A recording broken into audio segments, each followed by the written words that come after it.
Você vai ouvir agora o podcast produzido pelas rádios Globo e CBN a partir de textos do jornal O Globo e com o apoio da TV Globo. Os Jogos que Eu Vivi, de Dorit Arazin. Capítulo 9, 2012. Os Jogos de Londres. Na voz da jornalista da TV Globo, Carol Barcelos. Londres, 2012. Receita certa. Impossível competir com quem tem uma rainha de verdade e um agente secreto fictício. Ambos adorados e irresistíveis. Juntos, Elizabeth II e 007 formaram a dupla que mais arrebatou o público. Fez delirar de felicidade os súditos de Sua Majestade e deu aos Jogos de Londres o inigualável toque de país soberano sem soberba. Reportagem de Renato Ribeiro, da TV Globo, sobre a abertura dos Jogos Olímpicos de Londres. A cerimônia foi inspirada na obra A Tempestade, de William Shakespeare, o maior escritor e dramaturgo de todos os tempos da língua inglesa. E ela retratou como a sociedade britânica influenciou todo o mundo, seja na indústria, nas artes e, é claro, no esporte. A ideia de ousar juntar um monumento vivo da história com uma figura invencível da fantasia fora do premiado cineasta inglês Danny Boyle, encarregado de organizar e coreografar a cerimônia de abertura. O delicioso é que a monarca aceitou contracenar com o ator Daniel Craig, à época o intrépido agente com licença para matar. O resultado foi um filmete de 6 minutos projetado nos telões do Estádio Olímpico e transmitido ao vivo para bilhões de lares, que desemboca na presença ao vivo da rainha na tribuna de honra. Vale fazer um resumo do vídeo. O agente 007 chega de táxi ao Palácio de Buckingham. Veste smoking, claro. Parece ter pressa a subir as escadarias e atravessar inúmeros corredores palacianos, seguido pelo indefectível par de cães da raça Corgi, a preferida da rainha. Diante de uma porta fechada, é anunciado por um Mr. Bond, Majestade. A ocupante, vestida de brocado rosa alaranjado, está sentada numa escrivaninha, de costas, e se volta para aguardar o visitante. Good evening, Mr. Bond, diz ela. O relógio de parede marca 8h30 da noite, horário preciso do início da cerimônia no estádio. A monarca pega a bolsa, luvas e sai do salão. Atrás dela, 007 e os Corgis. No pátio, a dupla embarca num helicóptero portando a bandeira britânica, deixando para trás o duo canino, para discreto alívio de Bond. Segue-se um sobrevoo de Londres com efeitos especiais saborosos, como o aceno à aeronave real enviado pela famosa estátua de Winston Churchill, que existe perto do parlamento. Em determinado momento, vê-se a rainha, na verdade uma sósia idêntica, saltando de paraquedas sobre o Estádio Olímpico iluminado, que àquela altura passa a ser filmado em tempo real com seus 80 mil espectadores. No instante seguinte, o locutor da cerimônia faz o anúncio real e oficial do momento. Senhoras e senhores, queiram levantar-se para Sua Majestade, a Rainha, e Sua Alteza, o Duque de Edimburgo. E simples assim o público vê a rainha ao vivo, adentrando a tribuna de honra. Trajava o brocado com que fora mostrada no palácio com James Bond. Apenas vestir as luvas para melhor compor o figurino. O festão da abertura, inteligente também na sequência, poderia ter terminado ali, por imbatível. Saiu-se dali de bem com a vida, adiando pensar nos jogos propriamente ditos que se iniciariam na manhã seguinte. Afinal, entre 2004 e 2012, a sua realização fora alvo de intenso fogo, sobretudo fogo amigo. Façam um favor a Londres, deem a Olimpíada a Paris, implorara em editorial o conceituado semanário britânico Economist, na semana em que a capital inglesa ficou entre as 5 finalistas, junto com Moscou, Madrid, Nova York e Paris. Por favor, queremos não ter os jogos na nossa cidade. Em julho de 2012, a poucas semanas da abertura, quem desembarcava em Londres se deparava com manchetes de jornal pouco apaziguadoras. Legado do Parque Olímpico ameaçado após renúncia de CEO. Londrinos ameaçam ir à justiça contra a instalação de mísseis sobre seus telhados. O aeroporto de Heathrow vai aguentar a pressão olímpica? Londres quase transformada em estado policial. Reportagem de Leandro Mota, da Seleção Rádio Globo CBN, sobre a situação de Londres, às vésperas dos Jogos de 2012. Podemos dizer que é um clima de medo, porque a cidade amanheceu com 3 expectativas de greve aqui na capital inglesa, às vésperas do início dos Jogos Olímpicos. Uma das greves já foi cancelada. Hoje pela manhã, o governo entrou em um acordo com o Sindicato de Serviços Públicos e Comerciais aqui do Reino Unido e colocaram fim à promessa de greve que estava prevista para amanhã no sistema de controle de passaportes do principal aeroporto de Londres. Mas, na sexta-feira, quem usa metrô e quem usa táxi pode ter problema, porque os taxistas e os metroviários estão ameaçando fazer greve na sexta-feira, dia da cerimônia de abertura dos Jogos Olímpicos de Londres. Caso único em Olimpíadas das quais eu participara até então, as próprias autoridades inglesas decidiram testar o tamanho de um eventual colapso nos transportes, criando um caos deliberado, a título de teste. Num dia comum de trabalho, em pleno horário de pico, fecharam vários acessos a 2 das maiores estações de metrô e trem da cidade e levaram os usuários a auges de irritação. O otimismo panglossiano de Boris Johnson, prefeito recém-reeleito de Londres, levava até mesmo seus simpatizantes ao constrangimento. As coisas estão melhores do que em 1948, quando também sediamos jogos em Londres, dizia com a naturalidade de um Eduardo Paes. Isso com soldados das Forças Armadas substituindo de emergência os 10.400 seguranças de uma empresa privada que bateram em retirada, faltando 9 dias para a abertura dos portões olímpicos. Problemas só aumentam quando são minimizados. Quando encarados, tendem a ser resolvidos. O transporte acabou fluindo bem graças à expansão da malha e à inauguração fartamente testada de uma nova linha de trem de alta velocidade. Foi possível que 240 mil passageiros por hora trafegassem num vai e vem ao Parque Olímpico. A logística em Heathrow também não deixou queixas e os mísseis, felizmente, puderam ser esquecidos nos telhados. A única vítima fatal e horrenda ocorreu no 5º dia de competição, diante de dezenas de repórteres e fotojornalistas. O ônibus de mídia que os transportava atropelou um ciclista na pista reservada ao tráfego olímpico. Foi pouco noticiado. É aquela história, quando o foco está em centenas de provas, muitas vezes simultâneas, disputadas em arenas distintas, onde nem sempre é fácil chegar a tempo, um atropelado só vira manchete se for atleta. Podem acreditar, uma Olimpíada depende bastante de seu exército de voluntários, para o bem e para o mal. Eles estão por toda parte, eram 60 mil em Atlanta, 100 mil em Pequim, 50 mil em Sydney, 70 mil em Londres. Serão mais de 45 mil aqui no Rio. Treinados, entre outros, para sorrir.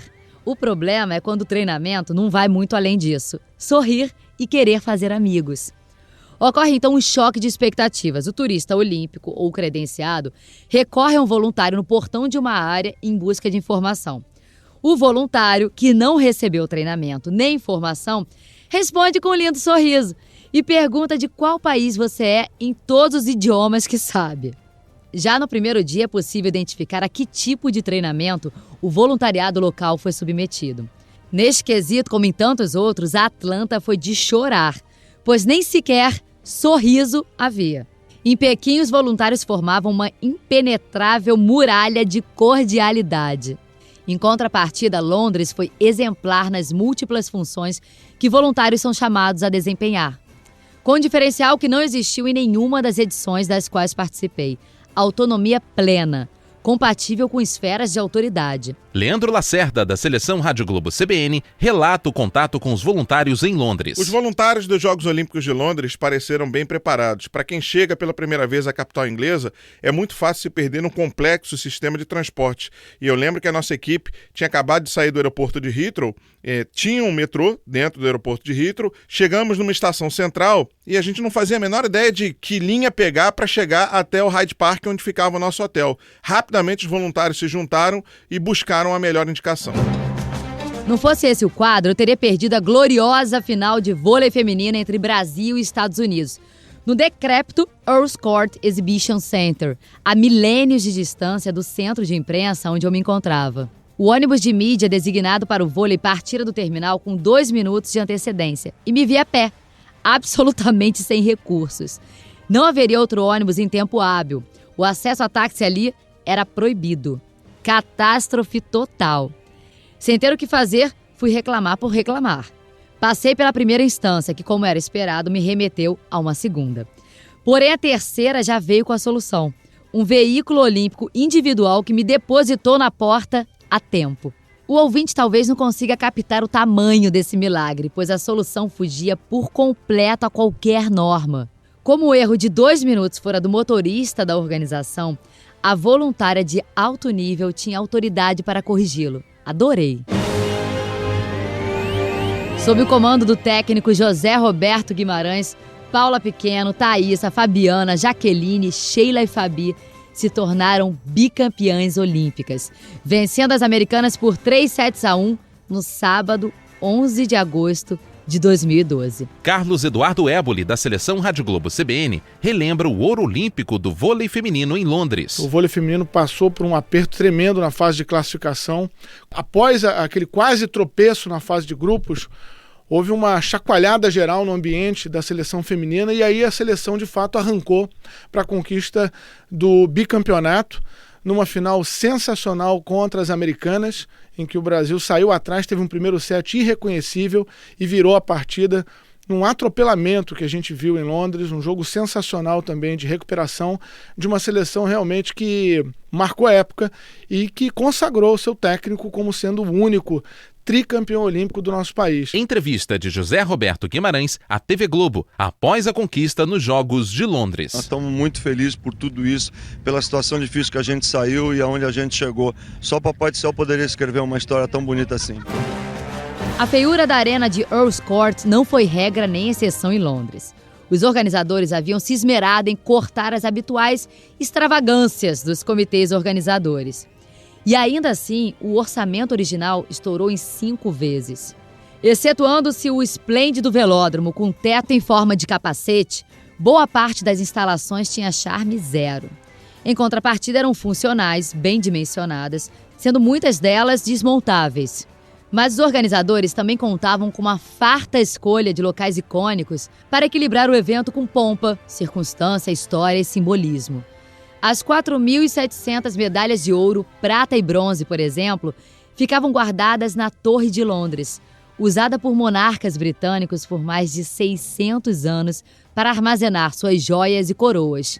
Chique, não?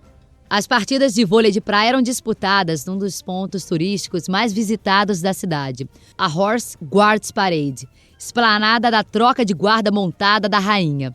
Foi ali que a dupla masculina Emanuel e Alisson conquistou a prata e Juliana e Larissa o bronze. Nas quadras quase sagradas de Wimbledon, o escocês Andy Murray finalmente chegou ao topo. E foi no Centenário Parque Real de Greenwich que Zara Phillips, neta da rainha, conquistou a primeira medalha olímpica para a família.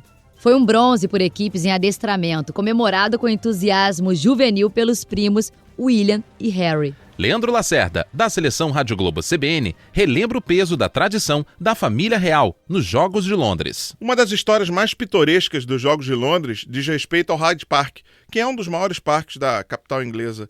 E lá residem alguns patos que fazem parte da propriedade real, ou seja, os patos não podem ser retirados. O comitê organizador queria retirar os patos para que a prova de maratona aquática pudesse acontecer sem nenhum tipo de problema. Só que a prefeitura de Londres informou que os patos ficariam, não poderiam ser retirados. Então os atletas tiveram que dividir espaço com os patos reais durante os Jogos Olímpicos. Já o primeiro-ministro britânico conseguiu a proeza de estar invariavelmente no lugar errado na hora errada. A Grã-Bretanha viveu por 4 dias o temor de repetir o vexame dos Jogos de Atlanta, em que não conquistou um único ouro. 4 longos dias em que as grandes esperanças em esportes de forte tradição no país, canoagem, ciclismo, natação, provas equestres, não alcançavam o topo.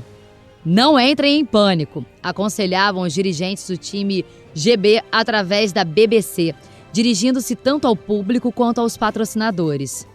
Precisamos ser pacientes, apregoava Lord Moynihan, presidente da Associação Olímpica Britânica, admitindo baixar as expectativas de 100 para 70 medalhas no total. Cameron conseguiu não estar presente na radiosa manhã da quarta-feira, quando a dupla de remadoras, Helen Glover e Heather Stanning, conquistou o primeiro ouro na classe 200, com catarse do público nas margens do lago artificial Eton.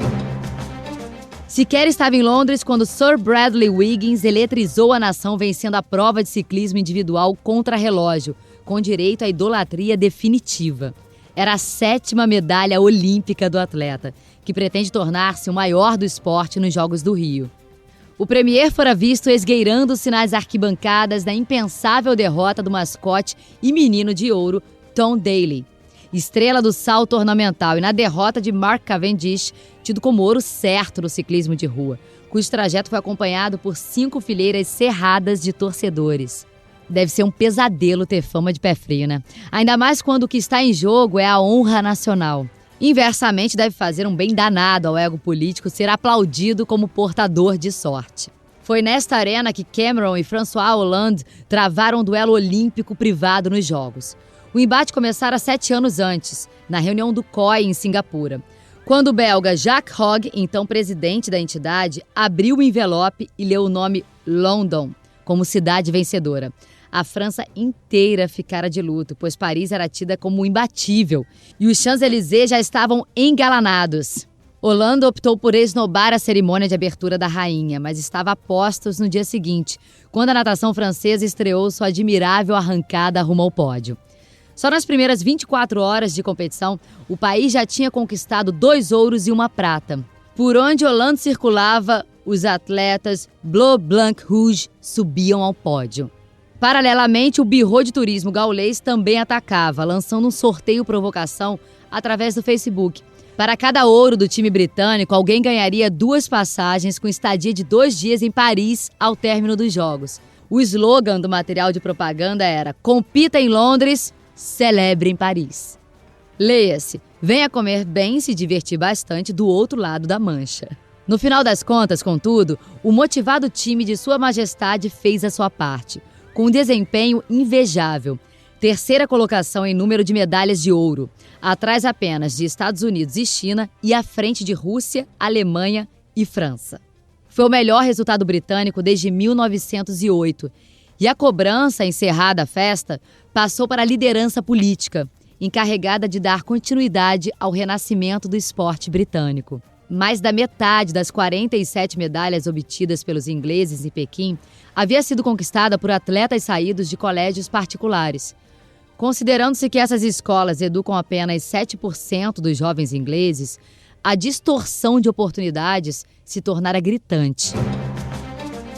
Para que os Jogos de 2012 não fossem mais do que um fervilhante parênteses de 17 dias de verão, seria necessário extrair deles um benefício mais duradouro para o esporte de massa. Passados 4 anos, não há indícios de investimento dessa natureza.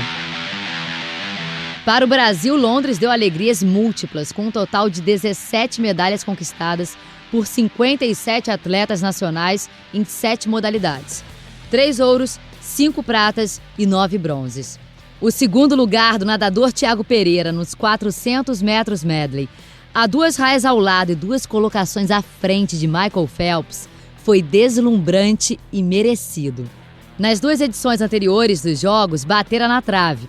Desta vez, saiu d'água com uma prata no peito. E as cintilantes vitórias da judoca piauiense Sara Menezes e do ginasta Arthur Zanetti, que se consagrou nas argolas, arrebataram tanto quanto o agoniado bronze da pentatleta pernambucana Yane Marques. Exemplos de belezas diferentes de conquistas individuais. Entrevista de Arthur Zanetti à TV Globo após a conquista nas argolas nos Jogos de Londres. Espero que abra muitas portas, assim, não só para mim, mas sim para a ginástica toda, assim, de todo o país, que tenha mais incentivo e mais reconhecimento mesmo no Brasil. A prova de Yane por si só já é um assombro. O pentatlo moderno tem duração de mais de 10 horas. Está dividida em 5 modalidades: esgrima, natação, hipismo e uma alternância de corrida e tiro esportivo. costuma frequentar a lista dos esportes olímpicos a serem eliminados em benefício de algo mais moderno. Mas continua vivo, por ser um dos mais tradicionais. Reportagem de Guilherme Roseguini, da TV Globo, após o bronze no pentatlo moderno nos Jogos de Londres. Yane Marques encarou uma jornada de 5 esportes diferentes, o pentatlo moderno. Na esgrima, que abriu a disputa, ficou em 6º lugar. Pulou para o 2º após a natação. Na sequência, foi muito bem no hipismo e manteve a posição. Na última prova, que unia corrida e tiro, caiu uma colocação, mas aguentou o tranco e no final pôde celebrar. Veio na minha cabeça, agora já era, é minha, um sonho realizado. Foi a 17ª e última vez que um atleta brasileiro chegou ao pódio na Olimpíada, um recorde histórico. O adeus a Londres veio em grande estilo. Tratava-se da última prova do último dia dos Jogos, com 36 competidoras na corrida final na pista do Greenwich Park. A alguns quilômetros dali, no Estádio Olímpico, figurantes e operários faziam os derradeiros acertos para a cerimônia de encerramento que começaria em 3 horas. Enquanto Yane ainda tentava se recompor da exaustão, estatelada de costas, a repórter Karen Krause observou a chegada da última competidora, Narumi Kurozu. A miúda japonesinha imaginou que fossem para ela os ruidosos festejos e olas com que o público das arquibancadas a recebeu. Surpreendeu-se. Fiquei muito grata. Foi um momento especial, disse a repórter através de intérprete. Na verdade, os festejos gerais eram para celebrar o encerramento das gloriosas competições. Pouco importa. Estava todo mundo feliz. Ela e eles. PS. Em dezembro de 2013, recebi um e-mail do comitê organizador dos Jogos de Londres. Não abri, porque a primeira linha me pareceu informar o essencial, a data em que desativariam as atividades. Recebi outros 2 semelhantes que também não abri por imaginar que o conteúdo era da mesma linha burocrática. No dia 16 de fevereiro de 2016, porém, me chegou uma carta registrada do escritório de advocacia Moore Stephens, Rua Aldersgate, número 150, Londres, assinada por Jeremy Wilmot. Eles haviam herdado questões ainda pendentes dos jogos e estavam tentando me localizar. Eu estava listada como tendo pago 1.861 libras esterlinas a mais do que devido. Pediam que informasse para qual banco podiam fazer a devolução do dinheiro. Em matéria de surpresas olímpicas, para mim, essa terá sido a maior. Este podcast é uma produção da seleção Rádio Globo CBN. Foi feito a partir dos textos publicados pelo jornal O Globo e com o apoio da TV Globo. Amanhã, no capítulo 10, os Jogos Rio 2016.